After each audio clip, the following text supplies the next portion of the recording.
Sebelum saya menutup, ada sebuah pantun. Saya tidak percaya kalau Bapak nak pengen dengar pantun saya, maka kalau ada api diberikan ada kamu dengar ada siapa yang ada dengar undi rasa ya. Lagi pas saya keluar singo, penasaran saya beli bapak pun kita ke HP saya. Sebelum itu dengar ada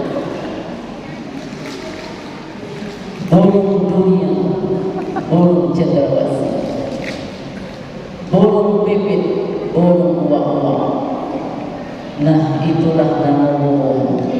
Assalamualaikum warahmatullahi wabarakatuh.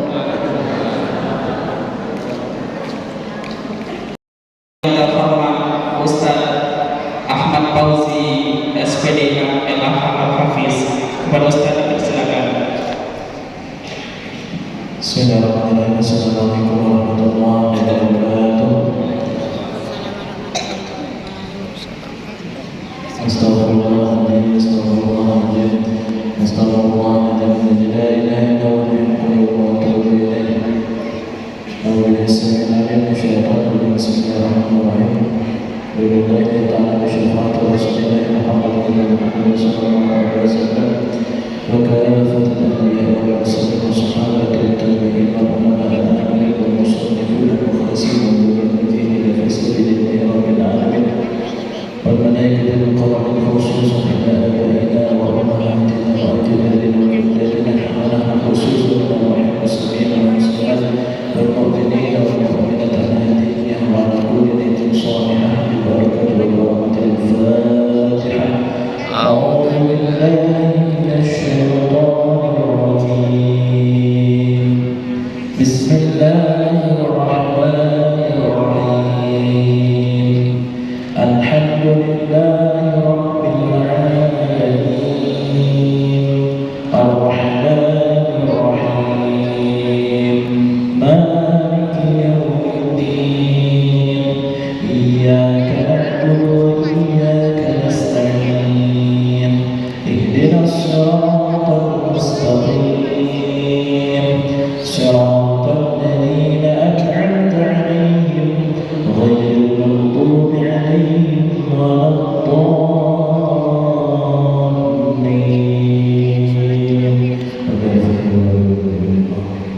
Assalamualaikum warahmatullahi wabarakatuh. Hadirin yang kami muliakan, Al-Quran adalah mukjizat terbesar yang selalu terjaga keutuhannya sepanjang zaman. Sebagai sumber dari segala sumber hukum Islam yang tentunya harus diimani dan diamalkan, mari kita hayati bersama lantunan ayat suci Al-Quran yang akan dilantunkan oleh qori kita Ustaz Indirwan SAG. Kepadanya kami persilakan.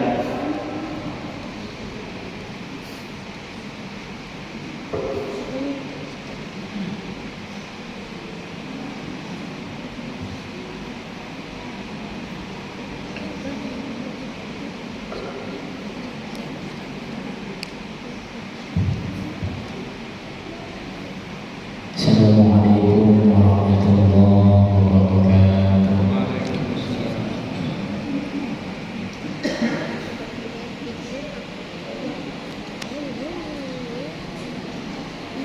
A'udzu billahi minasy syaithanir rajim.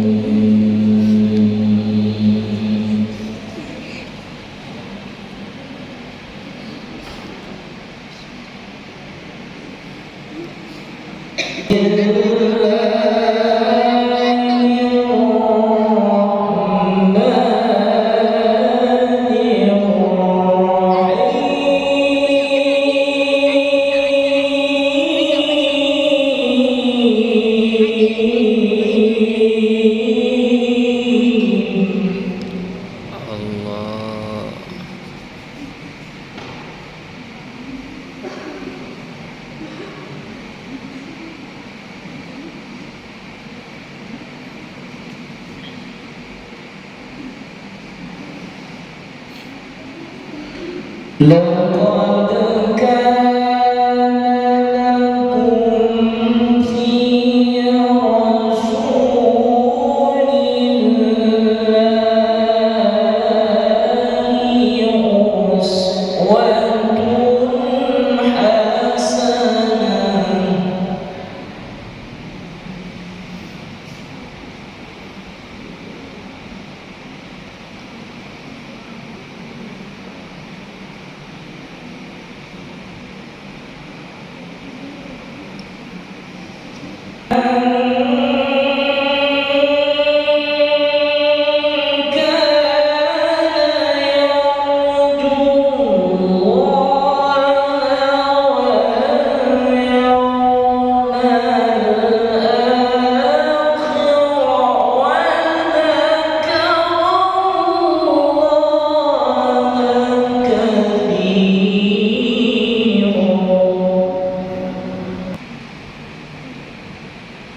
Sadaqallahul azim wa sadaqa rasulun nabiyul karim wa nahnu ala dzalika minasyahidin. Hadirin yang berbahagia, berikutnya marilah kita ikuti bersama sambutan Ketua Penyelenggara, dalam hal ini kepada Ketua Masjid An-Nizam yang terhormat Bapak Usman SE SI AK. Kepadanya kami persilakan. Bismillahirrahmanirrahim. Assalamualaikum warahmatullahi wabarakatuh. Waalaikumsalam. Alhamdulillahillazi arsala rasulahu bil huda wa dinil haq liyunzirahu ala dini kullihi walau karihal kafirun. Rabbi shrah li sadri wa yassir li amri wahlul 'uqdatam min lisani yafqahu qawli. Yang kami hormati dan kami banggakan orang tua kita Bapak Haji Fahrudin Razi, kemudian yang kami hormati Ustadz penceramah kita pada malam hari ini Al-Ustadz Al-Hudori MPD, kemudian yang kami hormati bapak-bapak, para cendekia pandai, alim ulama, para imam masjid, imam mushola, dan guru mengaji, tentu juga yang kami hormati segenap hadirin para jamaah sekalian yang sempat hadir pada malam hari ini. Pertama dan utama sekali tentunya kita menyampaikan rasa syukur yang senantiasa dilimpahkannya kepada kita semua, terutama nikmat iman memperingati Maulid Nabi besar Muhammad SAW tahun 1445 Hijriah. Kemudian salawat mengirimkan salam, Allahumma salli ala Sayyidina Muhammad wa ala ali Muhammad. Tentu tidak bosan-bosannya kita panjatkan kehadiran junjungan kita Nabi besar di yaumil akhir. Bapak Ibu para hadirin yang berbahagia, pertama kali izinkan kami sebagai pengurus masjid tentunya menyampaikan rasa terima kasih dan penghargaan atas perkenan kehadiran Bapak Ibu sekalian yang telah dengan ikhlas melangkahkan kaki, mengayunkan tangan untuk bersama-sama datang ke masjid kita ini di sisi Allah Subhanahu wa taala. Kemudian tentunya kami menghimbau kita semua, peringatan Maulid Nabi Muhammad yang insya Allah setiap tahun kita lakukan tentu tidak berlalu begitu saja. Mari kita jadikan momen peringatan Maulid Nabi Muhammad pada hari ini untuk senantiasa meningkatkan kecintaan kita dalam artian mengikuti sunnah, senantiasa salat berjamaah 5 waktu di masjid kita ini. Mungkin itu yang menjadi harapan kami sebagai pengurus masjid. Kemudian secara khusus kami dari pengurus masjid ingin mengucapkan terima kasih kepada tentunya yang terhormat orang tua kita Bapak Haji Bahrudin Nazri yang setiap saat membantu tidak hanya modal dan pikiran serta material sehingga terselenggaranya kegiatan-kegiatan di Masjid Andi Zohri. Terima kasih secara khusus juga kami sampaikan kepada Bapak Haji Cendra yang juga walaupun belum sepenuhnya menempati di Jambi senantiasa dengan respon yang cepat selalu mendukung baik material maupun moral setiap kegiatan yang kita adakan. Juga terima kasih kepada Bapak Haji Yendra Fahmi melalui Pak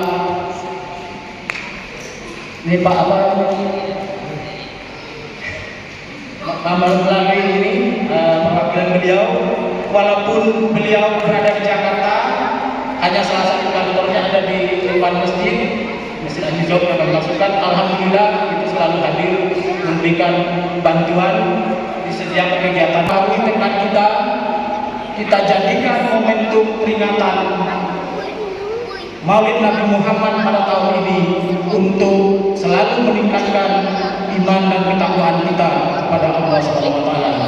Demikian, salah janggal mohon maaf. Wabillahi taufiq wal hidayah. Assalamualaikum warahmatullahi wabarakatuh. Waalaikumsalam warahmatullahi wabarakatuh. Terima kasih kepada Bapak Ketua Masjid atas sambutannya. Hadirin yang berbahagia, sebelum kita memasuki acara inti, kami mohon kepada panitia untuk menghidangkan hidangannya untuk dapat menikmati kita bersama.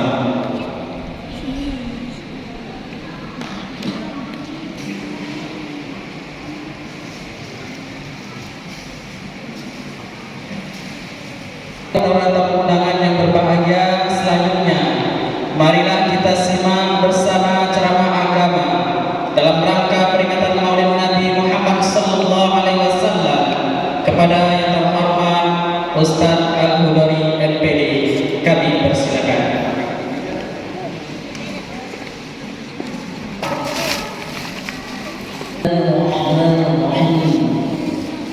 Assalamualaikum warahmatullahi wabarakatuh.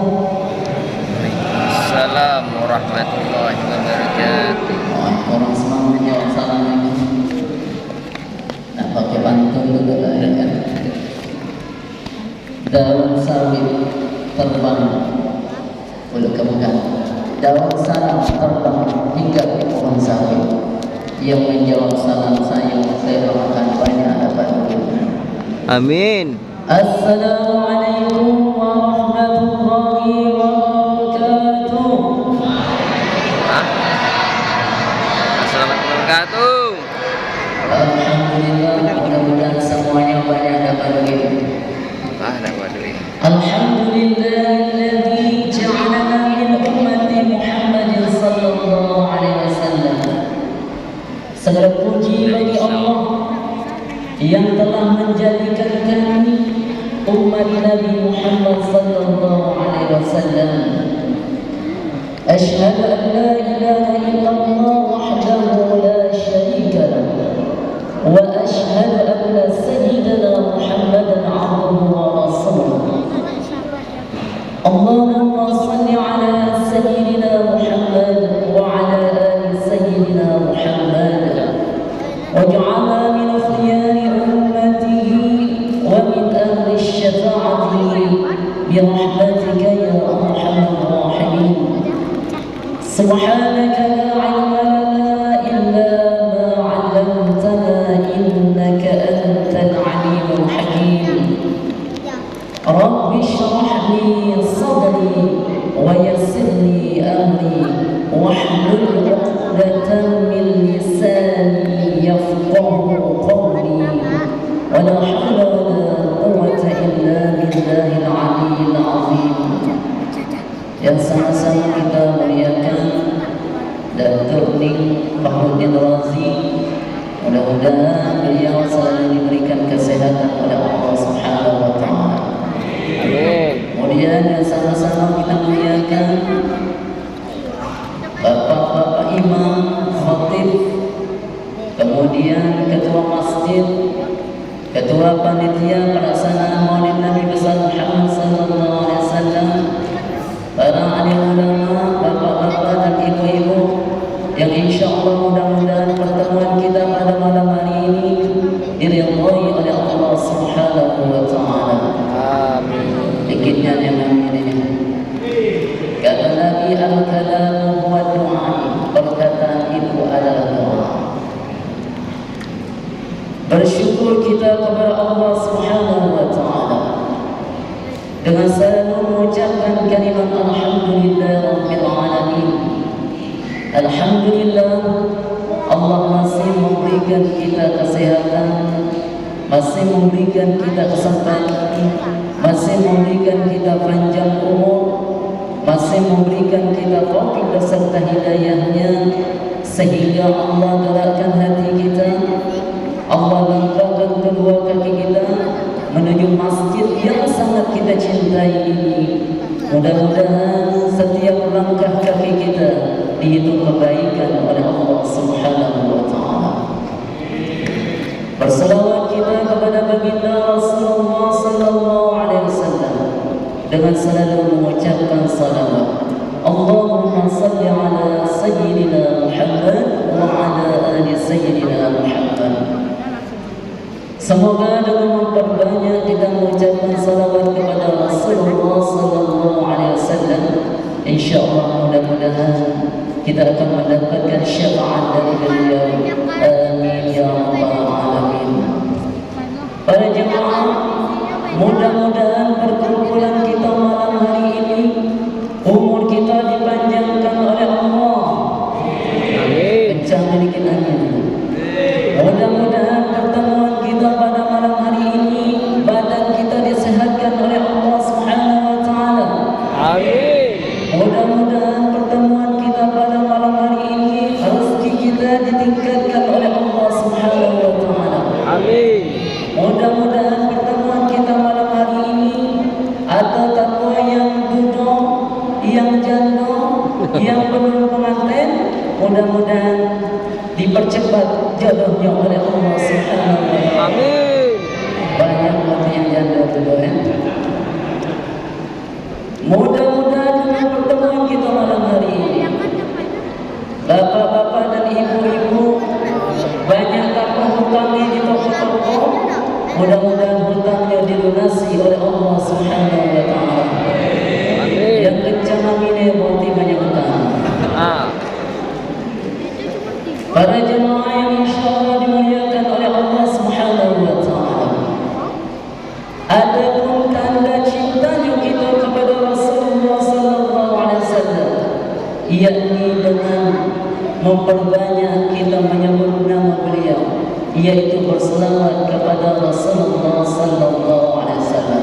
Mari kita berselawat sebentar para jemaah. Sallallahu alaihi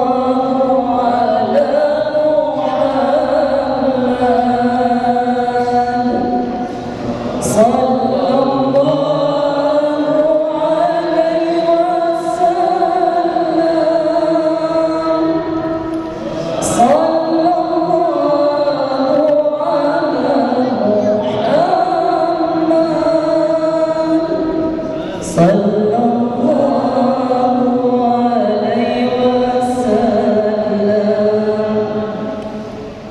Rasulullah sallallahu alaihi wasallam, "Man shalla 'alayya wahidan, sallallahu 'alaihi wasallam."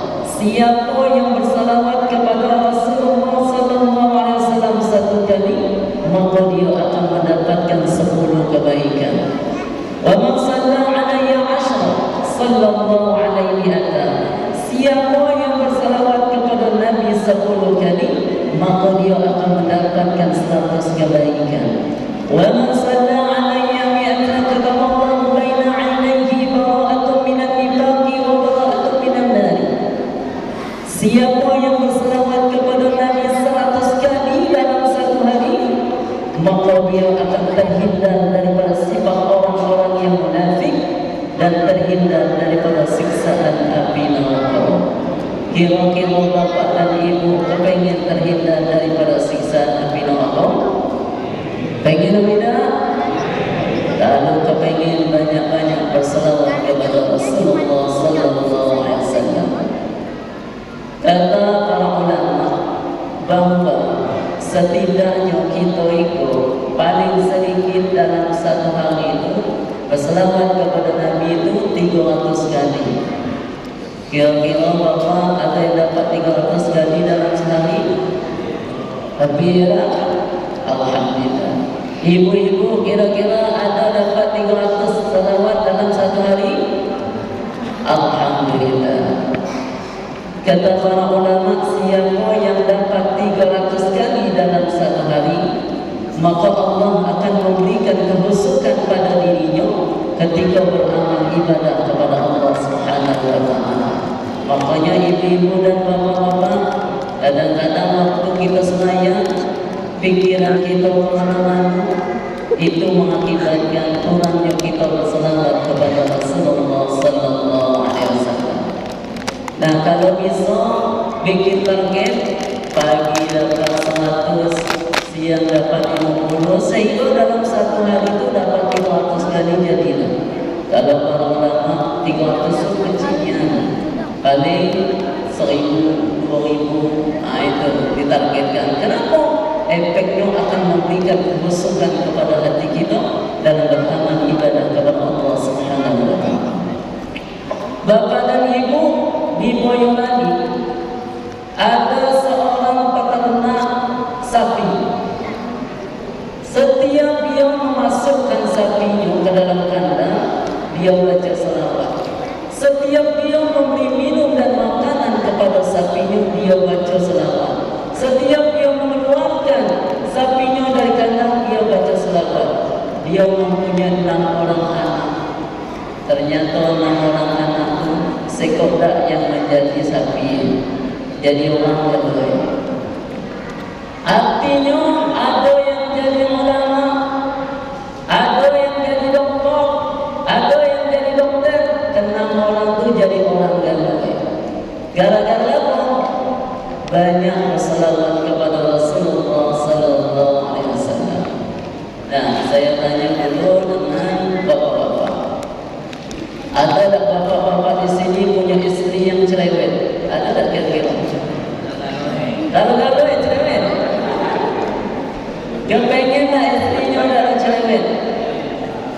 Murah caranya. Pada saat istri kita tidur, kita baca selawat 200 kali tiap jidatnya. Sanggup kira-kira? 200 kali tiap jidatnya. Tapi dengan syarat setiap pagi bagi duit 200.000. InsyaAllah ada cewek lagi. Betul ada tu? Ibu-ibu ada tak punya suami yang cerewet dalam ni? Ada tak? Ada ya? Nah, sama triknya. Ketika suaminya tidur, bacakan selawat 200 kali tiup jidatnya. Tapi dengan syarat setiap pagi bikinkan air susu. InsyaAllah tak ada marah lagi lah. Pada jemaah yang insyaAllah dimuliakan oleh Allah Subhanahu wa ta'ala, ataupun orang atau keutamaan orang yang berkumpul dalam rangka merayakan maulid Nabi Muhammad sallallahu alaihi wasallam itu ada 3. Yang pertama, orang yang hadir dalam majelis ilmu itu pahalanya sama dengan dia melaksanakan 1000 rakaat sembahyang sunnah. Besar tak pahalanya? Kita duduk di sini 1 jam 2 jam, pahalanya sama dengan kita melaksanakan sembahyang sunnah 1000 rakaat. Besar tak pahalanya? Sanggup bapak-bapak dan ibu-ibu melaksanakan salat sunnah 1000 rakaat? Tak ada sanggup. Apalagi kalau dengan penyakit asam urat, ya tak? Kita akan tahu nanti itu siapa yang kena penyakit asam urat itu terianan kaki. Ketika ceramah agak sedikit dia melujuk. Itu kena penyakit asam urat, ya. Yang kedua, pada jemaah, orang yang ada dalam majelis ilmu itu kelebihannya pahalanya sama dengan dia mengunjungi 1000 orang sakit. Besar tak pahalanya tu? Sanggup tak kita mengunjungi 1000 orang sakit? Saya yakin tak ada sanggup. Terkadang-kadang tetangga kita sakit, tentu kita kunjungi. Padahal apabila kita mengunjungi orang yang sakit, pertama kita doakan dia, yang kedua kita minta doakan sama dia pula. Kenapa? Karena doa orang yang sakit itu diijabah oleh Allah Subhanahu wa taala. Nah, sering-seringlah kita mendatangi orang sakit. Kenapa? Doanya makbul. Yang ketiga, para jemaah, idza maratum bil yadil jannah. Kata Nabi, apabila engkau melewati taman-taman surga, berhentilah. Lalu para sahabat bertanya kepada Rasulullah sallallahu alaihi wasallam, "Ya Rasulullah, ma riyadul jannah?" Wahai Rasulullah, apa itu taman surga? Lalu Rasul menjawab, "Majlisul ilmi," yaitu majelis ilmu. Nah, para jemaah, majelis ilmu seperti kita ini seolah-olah kita berada di dalam taman syurga. InsyaAllah mudah-mudahan kita masuk surga galau-galau. Para jemaah yang dimuliakan oleh Allah Subhanahu wa taala, kalau kita lihat pada saat ibu daripada Nabi Muhammad sallallahu alaihi wasallam, pada saat dia mengandung, ibu Nabi dah termasuk orang mukmin. Kira-kira ibu kalau mengandung asuran tak boleh ibu? Tidak. Berat. Tapi Siti Aminah ibunda Nabi Muhammad sallallahu alaihi wasallam pada saat mengandung tak termasuk orang. Pertama kelebihannya. Yang kedua, pada saat ibu Nabi Muhammad sallallahu alaihi wasallam mengandung, ibu Nabi tak ada ngidam. Ibu kira-kira ngidam tak pada saat nyandung dulu? Ada di kampung saya orang ngidamnya dah elok. Ngidam nak pegang kepala mancing otak. Dah elok ngidam ni. Kalau ngidam yang seperti itu jangan diikuti, karena itu adalah ngidamnya syaitan. Kecuali ayah saya ngidam, apa minta belikan jeruk itu boleh, tak belikan apel boleh. Tapi kalau yang dilarang oleh Allah Subhanahu wa taala memegang kepala Cina waktu sekolah boleh lah. Jadi para jemaah, ibu Nabi Muhammad sallallahu alaihi wasallam datang ngidam, datang ibu kita, dan ibu kita ngidam. Satu ada kelebihannya. Pada saat Rasulullah sallallahu alaihi wasallam berada di dalam kandungan ibundanya, banyak malaikat yang datang. Malaikat Jibril datang, malaikat Mikail datang, malaikat Israfil datang, malaikat Israil datang. Untuk apa? Setiap malaikat itu memberikan kabar kepada Siti Aminah ibundanya Nabi Muhammad sallallahu alaihi wasallam bahwa yang di dalam kandungan ibundanya itu adalah manusia yang mulia. Senanglah jadinya ibunda Nabi Muhammad sallallahu alaihi wasallam mendengar berita seperti itu. Kalau ibu kita mengandung pernah didatangi malaikat? Tidak ada pernah. Banyak kemuliaan daripada Nabi Muhammad sallallahu alaihi wasallam. Kemudian para jemaah, apa sih kelebihan daripada baginda Rasulullah sallallahu alaihi wasallam? Yang pertama, Rasul itu adalah orang yang pemaaf. Pernah ketika ada orang Badui mengencingi masjid, daerah masjid dikencingi oleh orang Badui. Pada saat itu para sahabat ma'alanoi terhadap orang Badui itu. Tapi kata Rasulullah, biarlah, sampaikan selesai, dia kencing dulu. Sudah habis orang Badui itu kencing, barulah Rasulullah dipersilakan pergi. Coba kira-kira kalau kita ada orang yang kencing masjid kita, apa yang kita lakukan? Paling kita marah. Tapi Rasulullah sallallahu alaihi wasallam mempunyai sifat pemaaf. Mudah-mudahan kita yang hadir ini mempunyai sifat pemaaf. Jangan sampai kita pada saat kita melihat kejadian yang lewat langsung emosi, langsung marah. Kata Rasulullah sallallahu alaihi wasallam, al-ghadabu minasyaitan, asy-syaitanu khuliqa minan nar tutfahu bil ma'i. Kemarahan itu datangnya dari syaitan. Syaitan itu Allah ciptakan dari api untuk memadamkan api dengan air. Maksudnya pada jemaah, ketika sedang emosi, cepat-cepatlah berwudu. InsyaAllah meredamlah daripada emosinya. Perlu kita ingat, emosi itu datangnya dari syaitan. Jangan kita ikuti. Kalau kita ikuti, maka akan turunlah doa kita. Orang yang mengikuti kehendak setan sudah tentu akan mengakibatkan yang tak berdoa. Jadi ketika kita marah, ingat langsung berwudu, insyaallah meredamlah kemarahan kita. Selanjutnya para jemaah, Rasul itu senang sekali dia melaksanakan salat berjamaah. Saya ini ngambil intisarinya baik, karena Datuk kita ada di saudara. Saya ambil intisarinya. Rasul itu sangat senang sekali melaksanakan salat berjamaah,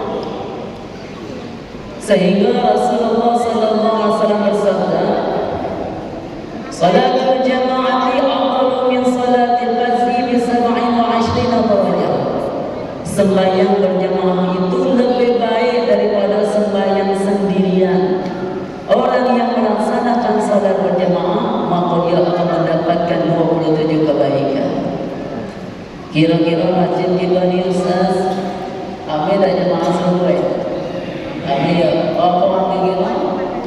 Sampai keluar sana, sampai ada orang lewat ya. Sembahyang Isya kami jemaah. Alhamdulillah. Kata Nabi, man sallal isya'a fi jama'atin fa'annama salla nisfa layla, wa man salla subha fi jama'atin fa'annama salla layla kullah. Siapa yang melaksanakan salat Isya berjamaah, maka seolah-olah dia beramal ibadah separuh malam. Siapa yang melaksanakan salat Isya, salat subuh berjamaah, maka seolah-olah dia beramal ibadah sepenuh malam. Luar biasa para jemaah, manfaat daripada orang yang melaksanakan sembahyang subuh berjemaah itu. Di dalam kitab I'anatul Talibin ada 5 urutan sembahyang itu yang lebih afdal, yang lebih besar pahalanya. Yang pertama adalah sembahyang subuh berjemaah. Yang kedua sembahyang Isya berjemaah. Yang ketiga sembahyang Asar berjamaah. Yang keempat sembahyang Zuhur berjamaah. Yang urutan terakhir sembahyang Maghrib berjamaah. Kira-kira dari 5 waktu yang paling banyak jemaah sembahyang apa? Sembahyang Maghrib. Maghrib nomor apa tadi tu? Nomor 5. Sama baik kami di sekolah itu, di tempat saya jemaah ada 5 orang. Itulah sembahyang subuh. Orang banyak di sekelilingnya,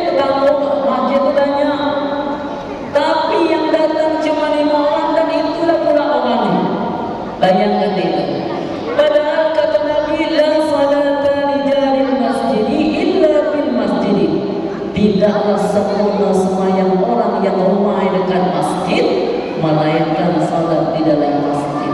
Nah, Nabi ngatakannya, makanya bapak-bapak dan ibu-ibu yang rumah dekat masjid sembahyanglah kita di dalam masjid. Kenapa orang yang sembahyang dalam masjid menandakan bahawa dia cinta kepada Allah Subhanahu wa taala. Pernah mendengar yang namanya Sauban, sahabat Nabi? Pernah? Sauban itu rumahnya 3 kilometer daripada masjid. Jauh tak 3 kilometer? Jauh. Tapi Sauban tak pernah meninggalkan sembahyang berjamaah dengan Nabi. Bayangkan itu. Umay 3 kilometer tak pernah meninggalkan sembahyang berjamaah dengan Nabi. Ada seketika pada subuh hari, Nabi heran, manalah Sauban tidak datang-datang, ditunggu. Akhirnya Nabi utuslah seorang sahabat untuk mengunjungi Sauban di rumah. Ternyata Sauban sudah meninggal dunia, bahawa Sauban tak sembahyang berjamaah lagi. Nah, saya mengharapkan kepada bapak-bapak yang usianya sudah 40 tahun, rajin-rajinlah ke masjid. Kata Nabi, man atan alayya arba'una sana wa lam ya'rif khairuhu wa syarruhu falyatahajjar ila an-nar. Siapa yang usia sudah sampai 40 tahun, banyak yang jeleknya daripada yang baiknya, maka dia akan dilempar masuk ke dalam neraka-Nya Allah Subhanahu wa taala. Kapan lagi kita nak datang ke masjid?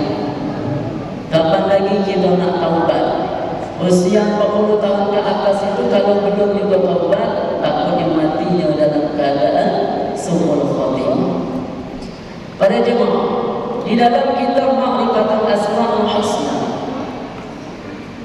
jikalau kita ingin ma'rifat kepada Allah Subhanahu wa taala, ingin kenal kepada Allah Subhanahu wa taala, kita harus melalui 10 tingkatan. Tapi pada saat ini saya akan sampaikan 5 tingkatan. Kalau kita sudah melewati 10 tingkatan, 5 tingkatan, maka kita akan kenal kepada Allah Subhanahu wa taala. Sehingga kata seorang imam besar, siapa yang ketika hidup di dunia dia tidak kenal kepada Allah Subhanahu wa taala, maka ketika dia meninggal dunia dia tidak akan bisa melihat Allah Subhanahu wa taala. Kalau kita hidup tidak kenal dengan Allah, maka ketika mati nanti, ketika mati dan masuk surga pun kita tidak akan bisa melihat Allah Subhanahu wa taala. Kata Imam Al-Ghazali. Nah, agar kita bisa melihat Allah Subhanahu wa taala, apa yang harus kita lakukan? Yang pertama, tingkatan pertama yaitu taubat. Kata Imam Al-Ghazali, orang yang beramal ibadah yang tidak diiringi dengan taubat, perumpamaan seperti dia membangun sebuah bangunan di atas lautan. Artinya bangunannya akan binasa. Artinya bangunannya tidak akan kokoh. Kenapa? Fondasinya adalah taubat. Oleh karena itu para jemaah, sebelum kita beramal ibadah, maka banyak-banyaklah kita taubat.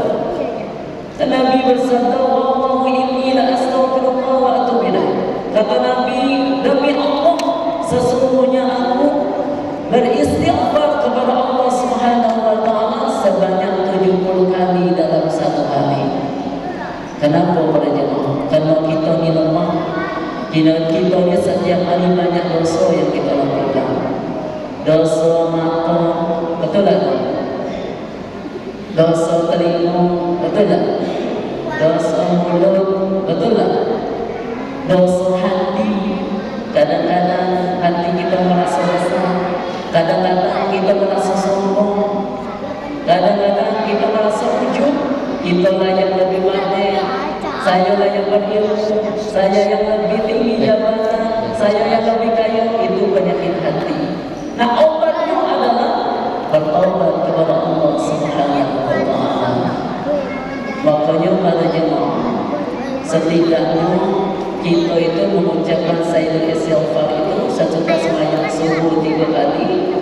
sembahyang asar 3 kali. Kata Nabi, siapa yang mengucapkan sayyidul istighfar 3 kali sudah sembahyang subuh dan 3 kali sesudah sembahyang asar, ketika dia meninggal dunia mati dalam keadaan husnul khatimah. Yakin bapak-bapak dan ibu hafal dan lainnya. Allahumma anta rabbi la ilaha illa anta khalaqtani wa ana 'abduka wa ana 'ala 'ahdika wa wa'dika mastata'tu.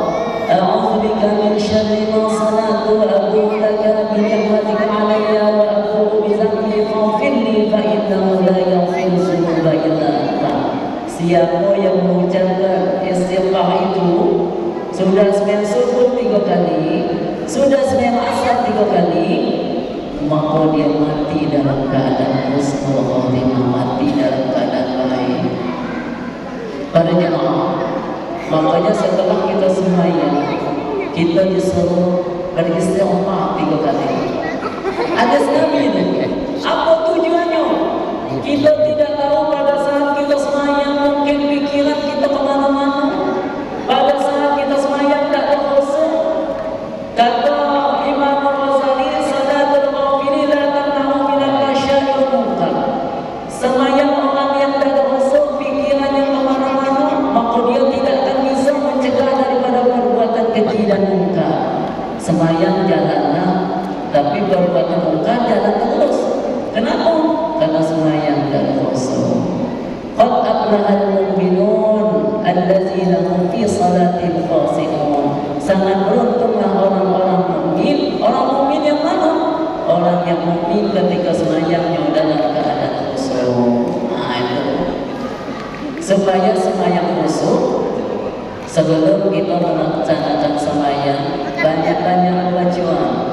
Baik itu qul huwallahu ahad, qul a'udzu birabbil falaq, qul a'udzu birabbin nas. Jangan bercakap. Siapa yang bercakap ketika sudah berbaris itu, maka saya kita percaya sembahyang dia ada khusyuk.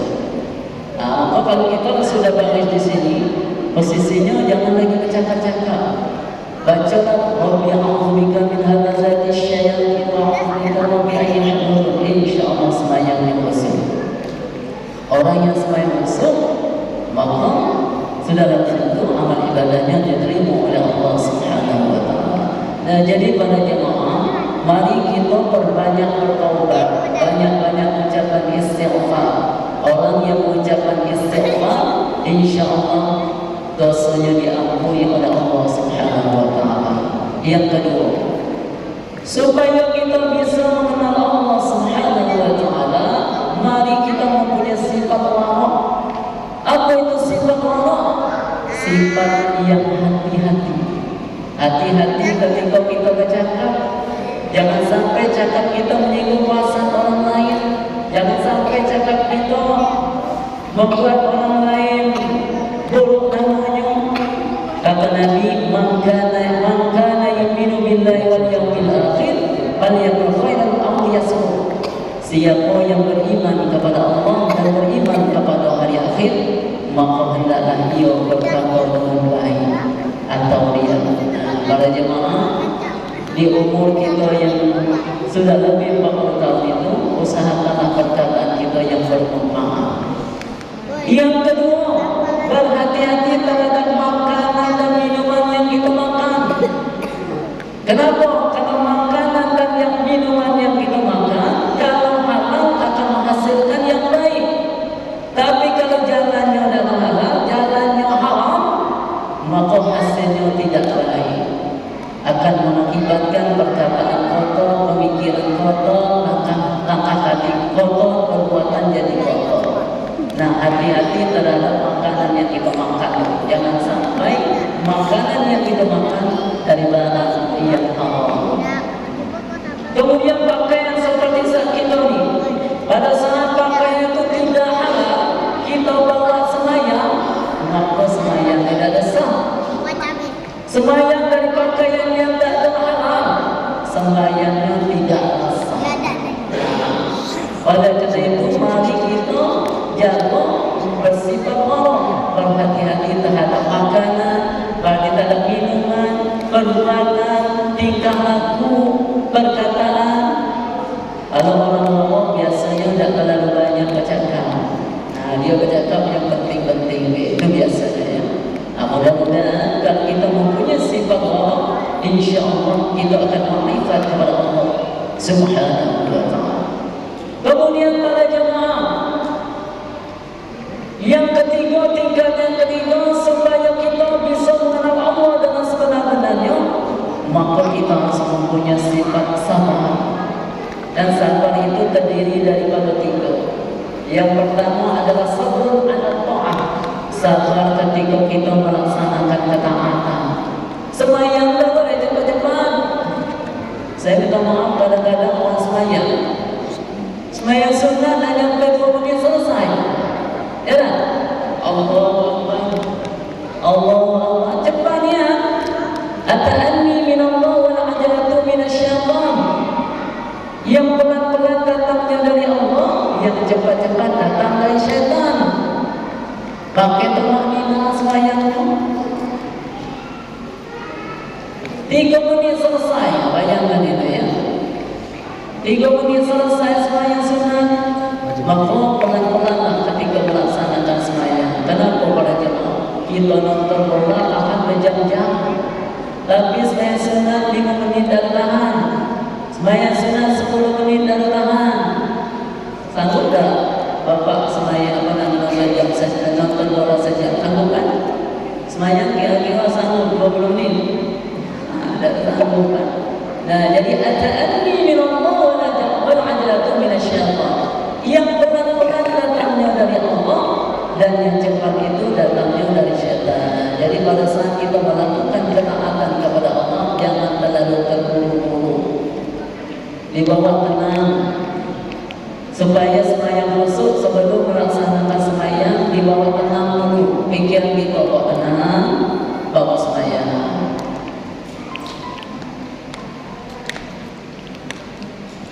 Nah, yang kedua para jemaah, sabrun 'alal musibah, bersabar ketika kita menghadapi musibah. Contohnya apa? Ada keluarga kita sakit, jangan stres. Itu ujian kita. Orang yang alim banyak ujiannya. Supaya derajat kita diangkat oleh Allah, kita diuji. Semakin dekat kita kepada Allah, semakin banyak ujiannya. Nah itu ya. Terkadang kita dikasih ujian sakit. Nah, pada saat kita sakit, apa yang banyak kita sebut? Saya tanya, lalu bapak-bapak sakit, yang bapak sebut banyak apa? Banyak Allah, ya tak? Allah, Allah. Ibu kalau sakit banyak mengucapkan Allah lah. Allah, Allah, Allah. Tapi kalau umpamanya sehat, kira-kira banyak tak mengucap Allah? Nah, ada banyak, ya tak? Nah, itulah hikmah dari sakit. Ketika kita sakit, kita banyak nyebut Allah. Tapi ketika kita sehat, kita lupa dengan Allah. Nah, itu hikmahnya. Orang yang sabar terhadap musibah, maka derajatnya akan diangkat oleh Allah Subhanahu wa ta'ala. Sabrun 'ala Allah, sabrun 'ala musibah, sabrun 'ala maksiyah. Bersabar ketika nak melakukan maksiat. Ketika kita nak melakukan maksiat itu berfikir dulu. Kalau bahasa kami sekarang itu, think beautiful and do beautiful. Ada bahasa kami sekarang tak jadi foto ya. Berfikir dahulu baru melakukan tindakan. Ya. Ke bahasa kami sekarang. Jadi kalau bapak-bapak nak masuk ke sekarang, you have to speak English. If you cannot speak English, you cannot get in. Bapak kalau nak masuk ke sekolah harus bisa bahasa Inggris. Kalau tak bisa bahasa Inggris, tak bisa masuk di sekolah itu. Nah, itu salahnya ya. Jadi para jemaah, orang yang bersabar terhadap 3 perkara tadi, maka dia akan makrifat, dia akan kenal dengan Allah Subhanahu wa ta'ala dengan sepenuhnya. Yakin dapatnya kalau kita dah kenal, man arafa nafsahu arafa rabbahu. Siapa yang kenal dirinya, maka dia kenal akan Tuhannya. Minta maaf, kita ni semayang tapi kita tak tahu hakikat semayang itu seperti apa. Kita semayang tapi perbuatan kita yang jelek masih berjalan juga. Nah, berarti semayang kita tu belum membekas. Orang yang membekas ketika dia semayang, dia tahu hakikat dan sembahyang itu. Bahwa hakikat dari sembahyang itu taatnya dan patuhnya kita kepada Allah Subhanahu wa taala. Salah satu mengabdinya kita kepada Allah Subhanahu wa taala. Nah, insyaallah mudah-mudahan kalau kita tahu hakikat daripada sembahyang, insyaallah jauhlah daripada perbuatan maksiat. Para jemaah, sampai jam berapa? Dah ya. Saya tu nak buat apa? Dah tadi. Dan tadi kan nak serius kan saya. Jadi para jemaah, itu saja yang dapat saya sampaikan. Yang pertama yang saya sampaikan insyaAllah bermanfaat. Yang pertama agar kita makrifat kepada Allah banyak-banyak beristighfar. Yang kedua apa tadi? Bertaubat, beristighfar. Yang kedua adalah mempunyai sifat hati-hati terhadap pakaian kita pakai, makanan yang kita makan. Percuma kita besar rumah kita tapi dah hasil yang elok. Percuma pakaian kita elok tapi dah hasil yang elok. Sembahyang tak ada diterima oleh Allah Subhanahu wa taala. Selesai itu saja dapat saya sampaikan. Sebelum saya menutup ada sebuah pantun. Saya tidak percaya kalau Bapak nak pengen dengan pantun saya, maka kalau ada api diperiukan ada kampung dengan eyeliner. Siapa yang dah kenal undi rasa Allah ya. Lagi pas saya keluar singgah, penasaran saya bawa pun kita ke HP saya. Sebelum itu dengan ada burung dunia, burung cendrawasih, burung pipit, burung uang-uang. Nah, itulah nama burung. Assalamualaikum warahmatullahi wabarakatuh.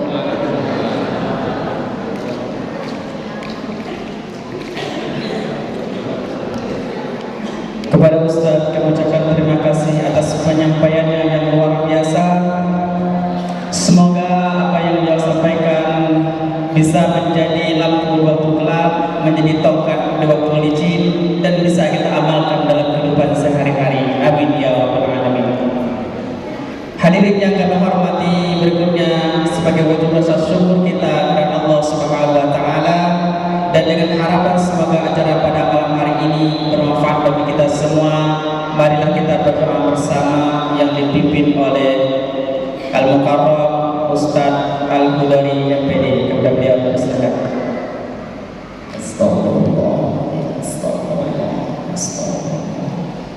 أعوذ بالله من الشيطان الرجيم. بسم الله الرحمن الرحيم. الحمد لله رب العالمين حمد الحامدين حمد الشاكرين حمد الناعمين حمدا يوافي نعمه ويكافئ مزيده. يا ربنا لك الحمد كما ينبغي لجلال وجهك الكريم وعظيم سلطانك. سبحان ربي العلي على الوهاب. اللهم صل على سيدنا محمد وعلى آل سيدنا محمد. اللهم اغفر لأمة سيدنا محمد. اللهم ارحم أمة سيدنا محمد. اللهم استر أمة سيدنا محمد. اللهم اجبر أمة سيدنا محمد. اللهم أصلح أمة سيدنا محمد. اللهم عافي أمة سيدنا محمد. اللهم اغفر لنا ذنوبنا ولوالدينا وارحمهما كما ربيانا صغيرا. ولجميع المسلمين والمسلمات والمؤمنين والمؤمنات الأحياء منهم والأموات، وتابع بيننا وبينهم بالخيرات. رب اغفر وارحم وأنت خير الراحمين. ولا حول ولا قوة إلا بالله العلي العظيم. اللهم سلمنا وسلم ديننا وسلم إيماننا وسلم توحيدنا وسلم معرفتنا وسلم قلوبنا وسلم أخلاقنا وسلم أموالنا وسلم أولادنا وسلم أولادنا وسلم أولادنا. ربنا آتنا في الدنيا حسنة وفي الآخرة حسنة وقنا عذاب النار. وصلى الله على